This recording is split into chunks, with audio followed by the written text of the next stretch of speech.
Look, we from the bottom, ain't no problems, we gon' make a way. Got no coach on the field, but we making plays. Hey, look, don't worry, we gon' be okay. Hey, look, why? Cause we gon' make them pay. What's up, WNBA fans? It's your boy, Mikey Hova, and I'm back at it on July 15th. Brothas N Bets for our 2 games on the docket today. Before we do that, we need to go ahead and talk about what happened last night. Man, it was a very, very rough night. Hey, what's up, Jen? Lynx spread and over, Suns money line and under. Okay, yeah, I'm gonna get to that. Let me do the recap first, real quick. Man, so yesterday we had an early game. We had the Aces at the Liberty. Oh my God, the Aces, they shot like lights out. Like that, it was. I knew my Liberty plus 6.5 was over with when the game started. When the game started, it was an 8-0 run. They were up by 20 at the end of the first quarter. They shot like 90%. Something like I don't know, something like 90% from the field, 87% from the 3-point line. So that, like, I pretty much like turned it on. Probably I turned to the news like after the half. Like it got really, really ugly. So the other game, the Wings at the Lynx came out really, really slow. They only shot 24% in the first half. So I took that L because I had the Lynx money line. And they tried to come back, but it was just it was a little too late. And then I had the Mercury Mystics over 59.5, I believe, and they got to like 155.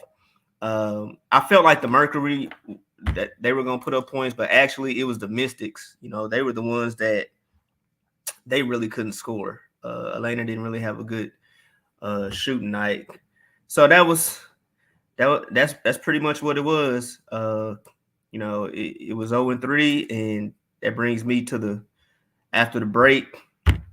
I'm 4-4. So, and I started out 4-0. That's the crazy part. So now let's go ahead and get into these games. The first game we have the Lynx traveling on the road to Indiana to take on the Fever.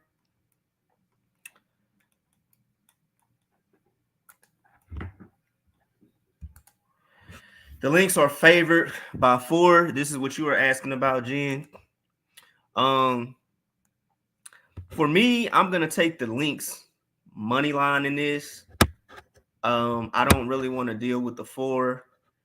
The Lynx have played like 3 games in the last 4 days, and I mean they came out really, really slow. This is the game that was kind of really, really tricky. I thought about this all night because I was like, man, one thing the Fever do, they actually play hard at home. You know, I mean, it's not really saying much. They only got 5 wins on the season. I want to say they're probably like maybe 2-8 in their last 10. The money line for the Fever is plus 162, and I'm not gonna lie, I really did think about it. Let me go ahead and give you guys the actual factuals in this game. Indiana is 2-4 ATS in his last 6, and Minnesota is 4-1 ATS in his last 5. So you know that kind of tells you like what the actual trend has been. For me, my thing with this game, and and don't get me wrong, I did give it some consideration with the Fever, just because I felt like it was a tough spot for the Lynx. For me, it's the inside play. The Fever, they don't really have anybody inside besides Queen, and she's young, and it's not like she's just a dominant scorer. You know, Minnesota, we know what they can do on the outside with Mariah Jefferson and aerial powers, and Dantes. But my thing is inside with Sylvia Files and Jessica Shepard, like, you know, there lies in the difference. Like, it's just like they can dominate the boards. They are the best rebounding team in the league, and I think that right there is going to create more opportunities, you know, for the guards. So it's hard for me to take the Fever in this spot. Right, Jennifer Sylvia Files, she definitely wants to make the playoffs, and you bring up a valid point, because that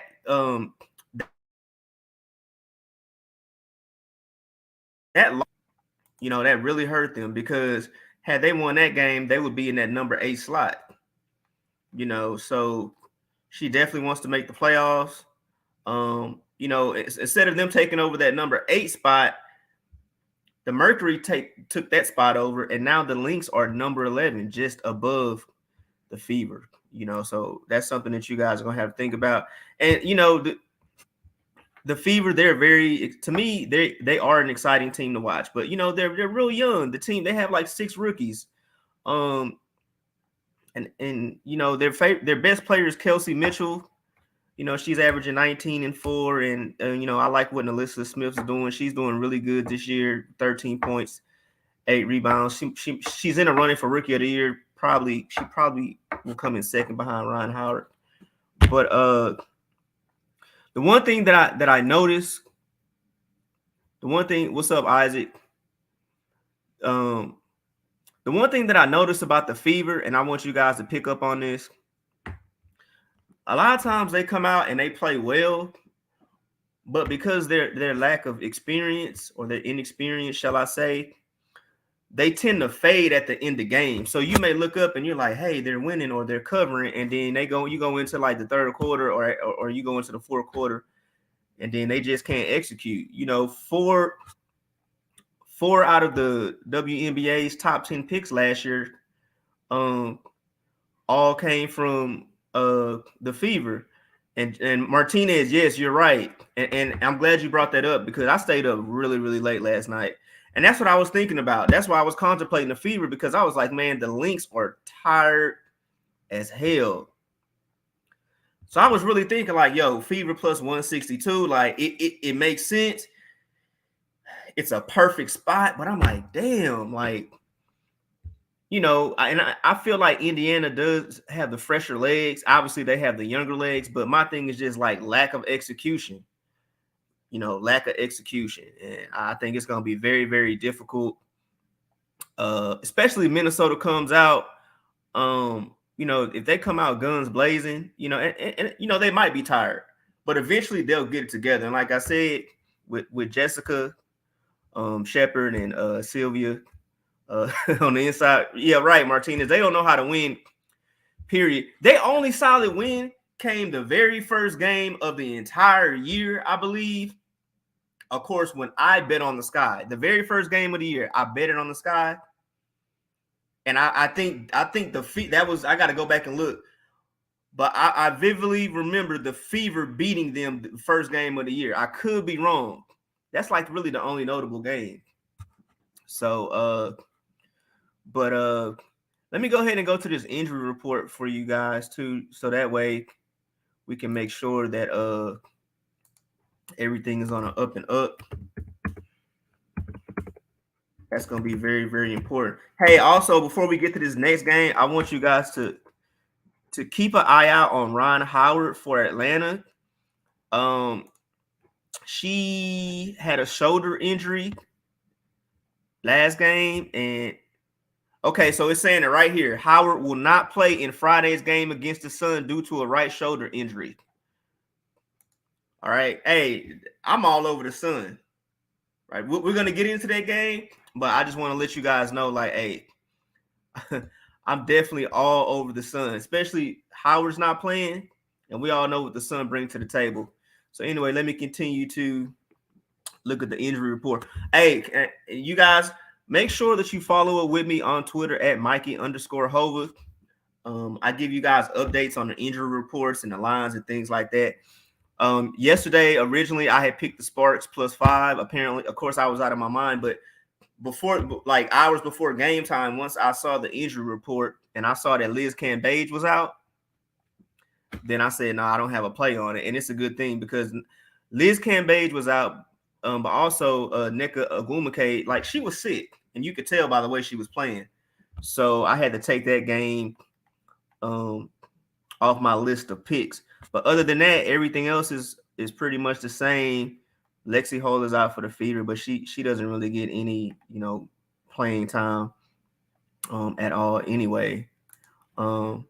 So but yeah, like I said, man, I started out 4-0 and then I lost that Sun game. The Fever had that backdoor cover the other day, and then boom. That was one loss. Then yesterday I had 3 losses.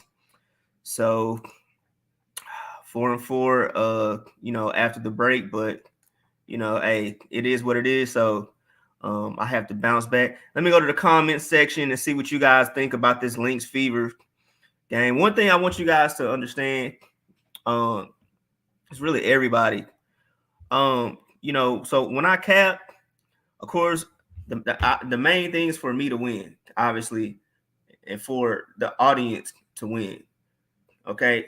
But also, hey, it ain't no shame in you taking information that I give out or information that you see in the chat and using it and making your own plays, or even going the other way, because that's what it's all about. It's all about free flow information, and you putting it all together, and everybody's coming with their own conclusion. Because at the end of the day, we are all individually responsible. We are the ones that hit that button.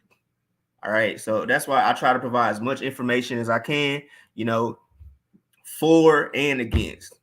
Okay. And go to the comment section. Fever 2-0 versus Lynx. None of those was back-to-back or 3 games in 4 nights. Sheesh, this is a tough spot. I lean Lynx, but damn, I don't like that. That's a great point, Jacob. That is a great point. Yes. That's what I'm telling y'all, man. Like, I stayed up. I probably didn't go to sleep till like 3 a.m. And then I ended up waking up at like 7.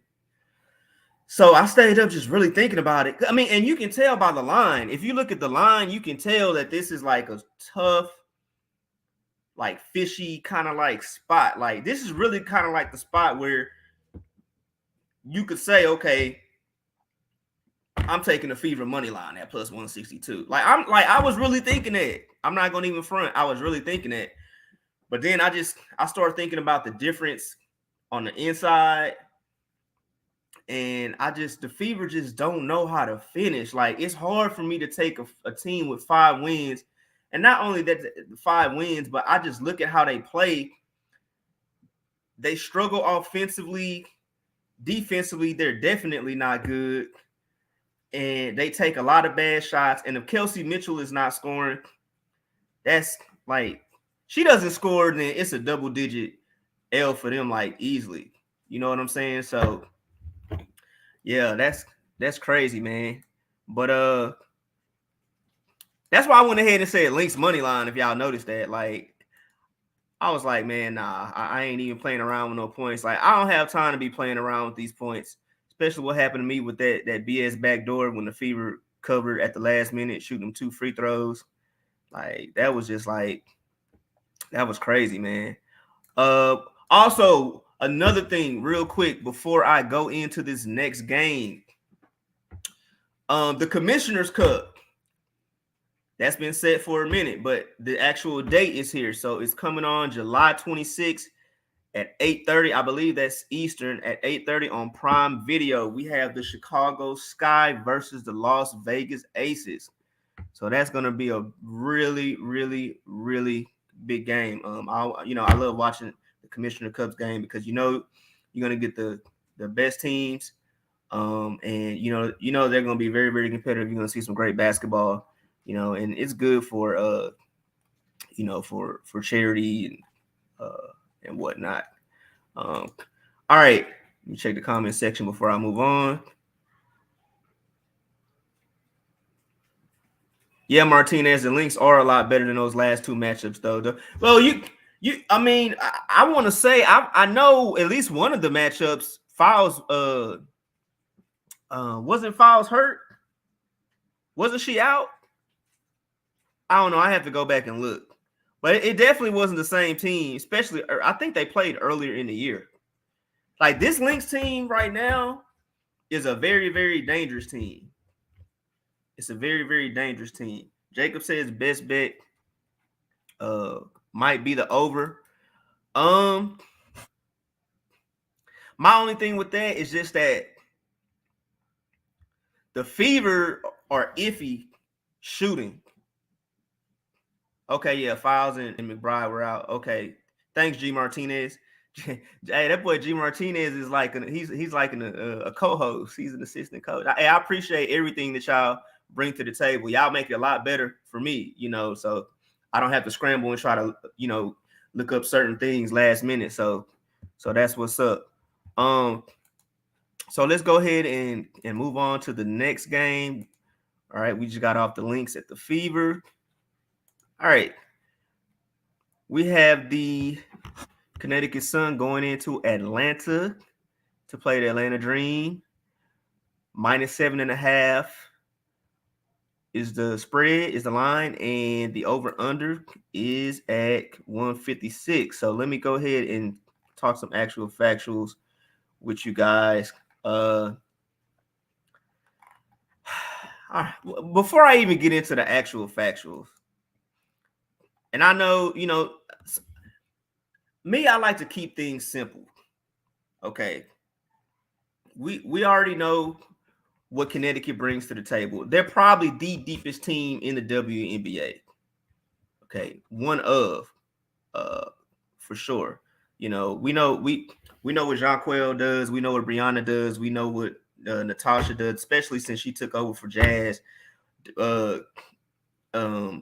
Dewana, Alyssa, like the list just goes on and on and on. They're very deep. The Dream are a very, very tough team. They're very, very gritty.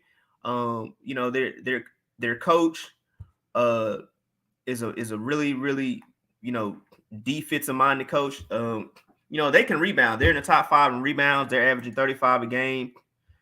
And the team is way better than what it was last year. So, but the main thing, for me is Ron Howard being out. It's just going to be tough because that's where their scoring comes from. And Tiffany Hayes, she just got back, so she's been playing pretty well. And they have some other people that can really score. Cheyenne Parker, she can score inside. Ari McDonald, she can score. I think Christy Wallace is going to be taking that spot for Ron Howard, but I just don't see. I don't see the enough offense.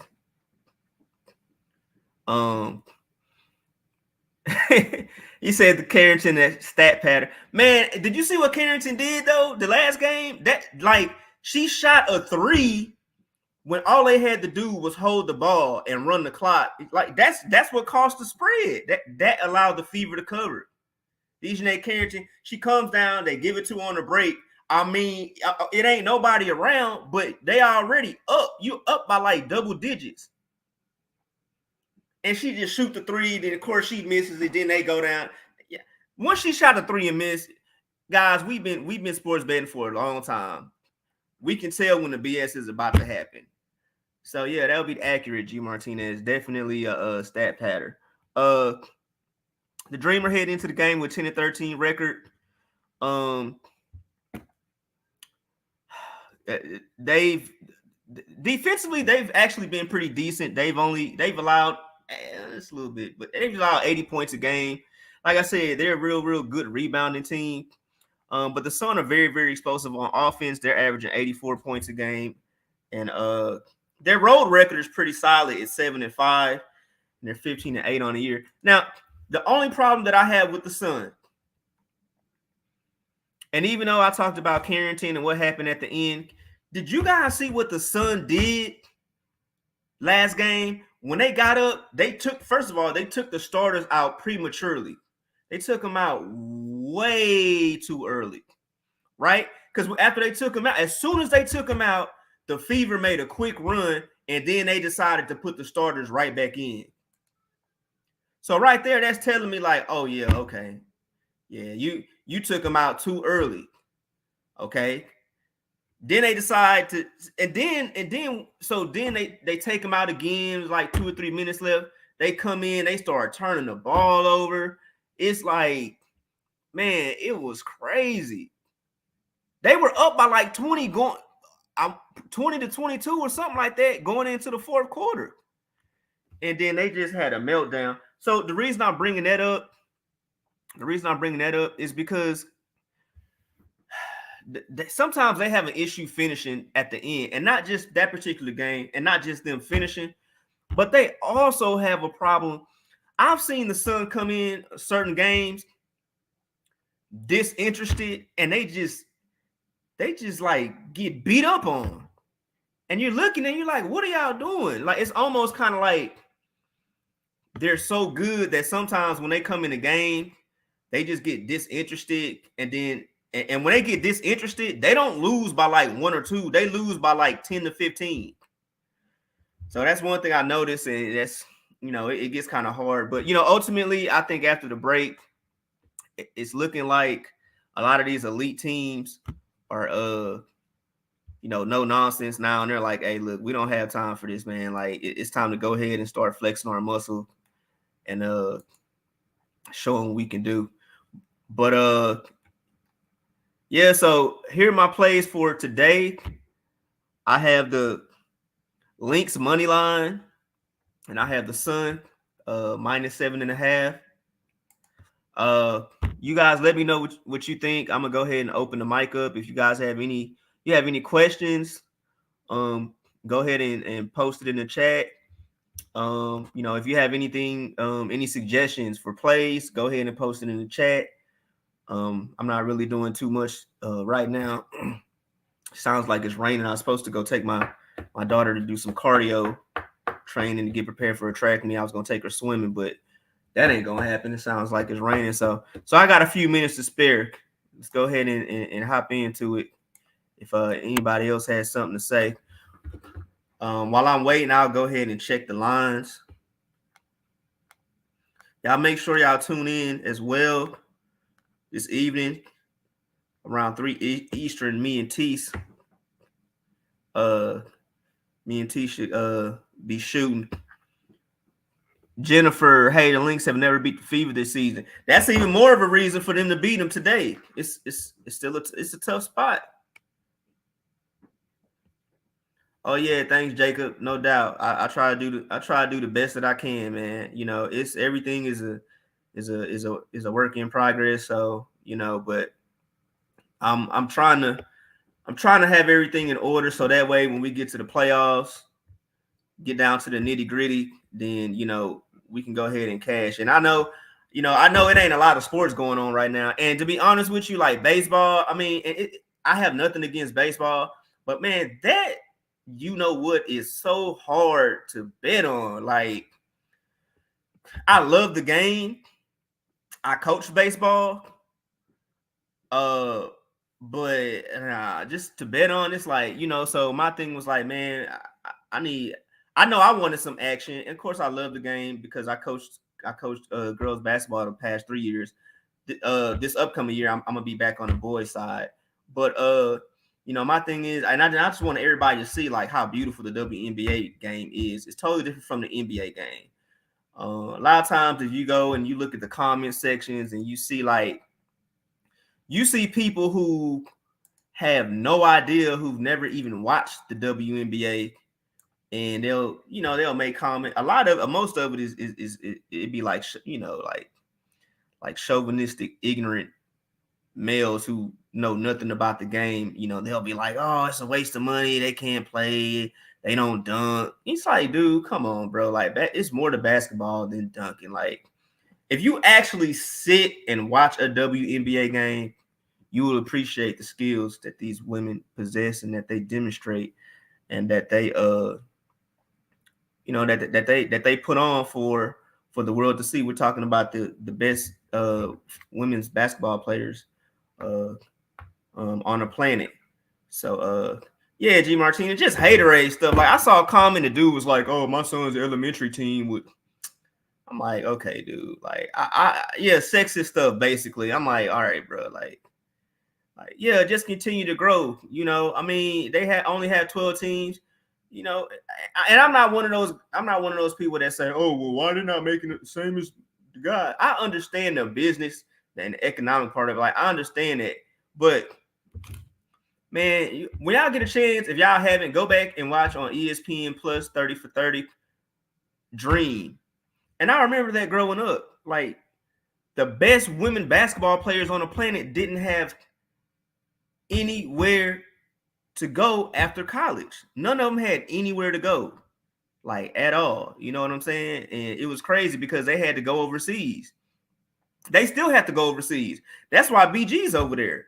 You know, because she was, and people were like, why did she go to Russia? That's stupid. Dude, she's been doing that since like 14, 15. Not only WNBA players go over there, but also NBA players, ex-NBA players, you know, they go over there to make a living. I follow EuroLeague. So these are things that I know. You get what I'm saying? But a lot of these people are ignorant to that. So, but if I could throw it off the backboard, dunk, shoot three, these girls still give me problems. Well, the thing about it, Jacob, is that they're really fundamentally sound. A lot of times when you're coaching, this is my experience. This is why I really enjoy coaching girls. A lot of times women, like, their thought process is very, very different. Like they don't really try to, you know, sometimes men or boys, like they want to try to prove something to the coach, or they might think that they know it all. You know, like when I coached the girls, it was like a sponge. They wanted to learn. They were going to execute it the way it wasn't going to be any ad lib. Now, I don't mind you ad libbing because sometimes the play breaks down, but it was just a little bit more easier. You know, it wasn't really the attitudes involved and stuff like that. You know, and I'm not saying one is better than the other, because I enjoy coaching both. But you know, the women's basketball game, it's grown. It's came a long way, and I suggest, you know, anybody who hasn't had an opportunity to just really check it out consistently. That's another thing I'm gonna tell y'all. The most important thing is to make sure that you watch the games. I know we all have, and look, I've done this before. I mean, I don't do it with the WNBA, but I've done this before, period, with a lot of games where I might place a bet and then I'll be busy and stuff like that. You know, like with the NFL, I kind of like, I know the players, you know what I'm saying?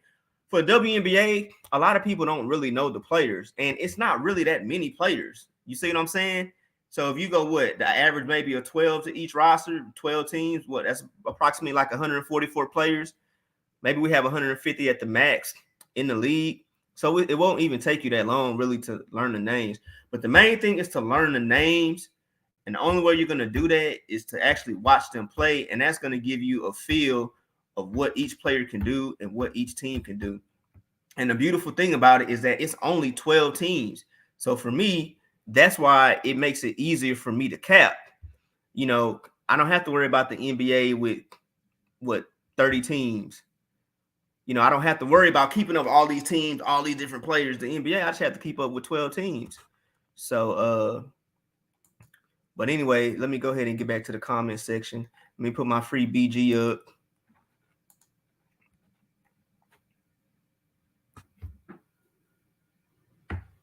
Jacob, you say they have hella energy. Who are you talking about?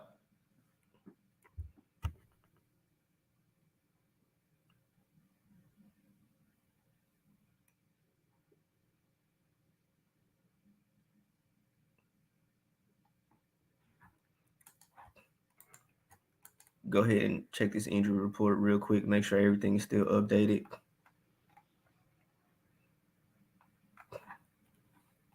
Hey. Oh, Brandon, we just discussed that. So look, Brandon, man, we've been talking about that matchup. Yeah, it's like, man, it's a great spot for the Fever, a tough spot for the Lynx. The consensus is that it's just not gonna happen. I'm taking the Lynx money line. The Lynx are tired, man. No, it's good. It's good, Brandon. I'm here. I'm here. So I mean, that's what I'm here for. So it's all good. I man, the Lynx are tired. They played like what 3 games in 4 days. So, but Indiana can't close. They can't win. Like it's tough. But in the chat they were talking about how Minnesota hasn't beaten Indiana at all this year. So I don't know, man. Minnesota got they came back, but that first half was so atrocious, and that's what kind of really led me to think Indiana today. Like I was just like, dang, man, Minnesota. I'm like, because when I saw them, I was like, damn, they are tired. They shot 24% in the first half. So in that halftime, they definitely needed that break, and they ended up losing by 5. But they just have too much. They have too much firepower for me. I think ultimately, like if you go and you look at that Fever roster, they don't really have anybody inside besides Queen. I said that earlier. She's not a big offensive scorer, so I think Sylvia and Jessica Shepard wear her down. Their next biggest player might be 6'2", but their next most physical player on the defensive end is probably Emily Inchler. And I believe how tall is Emily? She might be only 6'1". She's sort of like an undersized forward, but she's really, really good defensively, and she's a really, really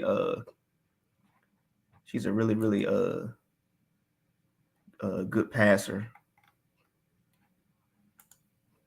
Let me see how I thought Emily was 6'1".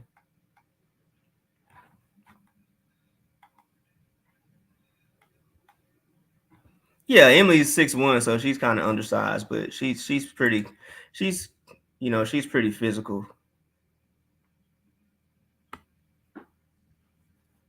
Oh, okay, yeah. So Jacob said that he used to play JUCO basketball, and so he said he scrimmaged with the Storm, and they never take a playoff. Yeah, they can go. They can go, man. Hey, look, we also have so while I'm on here, let me go ahead and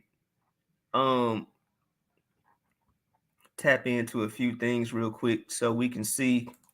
I should have had this up open mic. I got a few future games real quick that I like to get ahead of myself a lot. I'm always thinking ahead, like with this sports betting stuff. So tomorrow we got the Sky at the Wings. That might be a good spot for the Wings. I don't know. Hey, at some point in time, the Sky, hey, they might have to cool off. We shall see. Sunday, man, that's when it's going down. We got 4 games on the docket Sunday. We have the Aces at the Sun. That's gonna be the big one right there. That game starts at noon. We have the Lynx at the Mystics, the Dream at the Mercury, and the Fever at the Storm. Now, you guys know that line is going to be very, very inflated. I'm already like, yo, Storm all day. I don't care because they know how to finish games, unlike the Sun. Tuesday, I'm going to make you guys laugh real quick.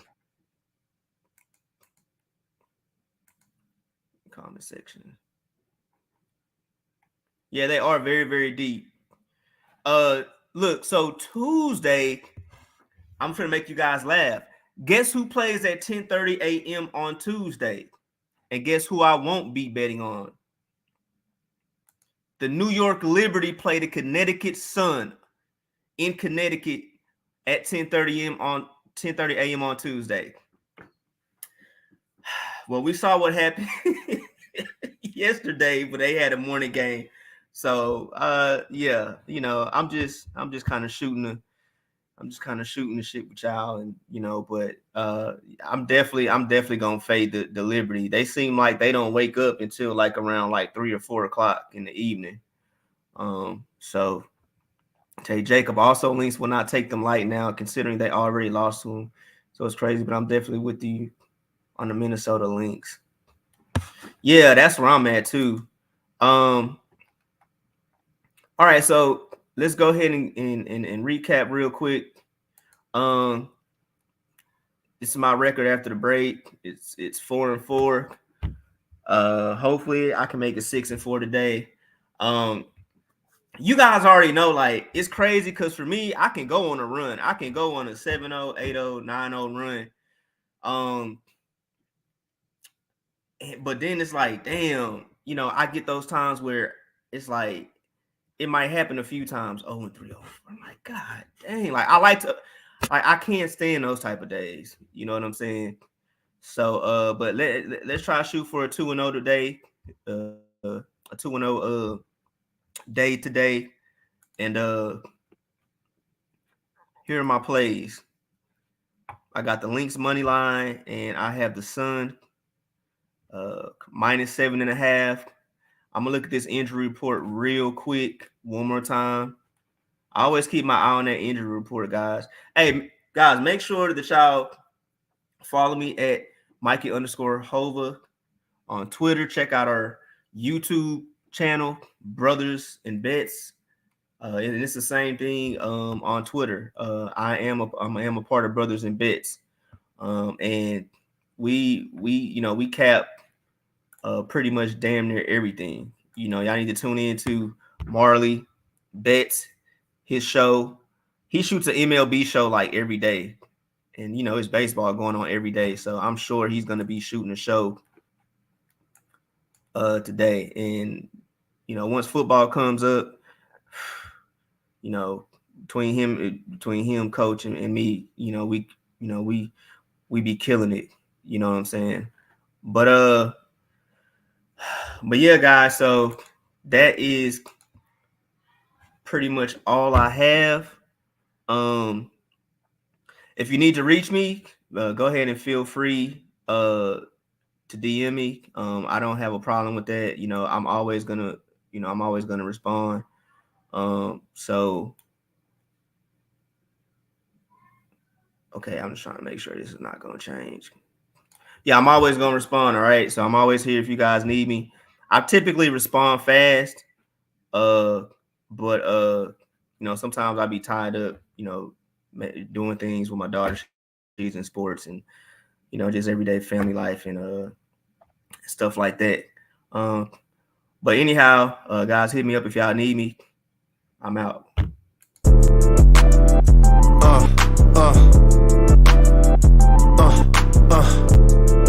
Check it out. Look, we from the bottom, ain't no problems, we gon' make a way. Got no coach on the field, but we making plays. Hey.